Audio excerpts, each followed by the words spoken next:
আমি বিষয়টা এভাবে বলি যে কালকে আমাদের মিটিংয়ের পরে অনেকক্ষণ আমরা আলোচনা করেছি, কারণ আসলে আমরা দায়িত্ব নেওয়ার পর থেকেই আমাদের 3টা মোটা দাগের দায়িত্ব এবং 3টাই কঠিন কঠিন দায়িত্ব। একটা দায়িত্ব হচ্ছে সংস্কার, একটা দায়িত্ব হচ্ছে বিচার, একটা দায়িত্ব হচ্ছে ইলেকশন। শুধুমাত্র ইলেকশন করবার জন্য তো আমরা দায়িত্বটা নিইনি, যেহেতু আরও 2টা দায়িত্ব আছে, আমরা সেগুলো আসলে পালন করতে পারছি কিনা।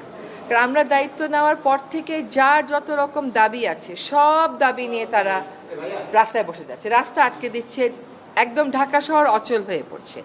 সেই অচল অবস্থা নিরসনে আমরা কিছু করতে পারছি কিনা। তো এইগুলো আলোচনা করে যেটা আমরা চিন্তা করলাম যে আমাদের এই দায়িত্বটা কিন্তু জাতীয় দায়িত্ব, এবং আমরা তো আগে থেকেই বলছি যে আমরা ক্ষমতা নেইনি, দায়িত্বে আছি। এই দায়িত্বটা পালন করা তখনই আমাদের পক্ষে সম্ভব হবে যখন আমরা সকলের সহযোগিতা পাবো। প্রত্যাশার বিষয়টা এক, আর দায়িত্বটা আসলে পালন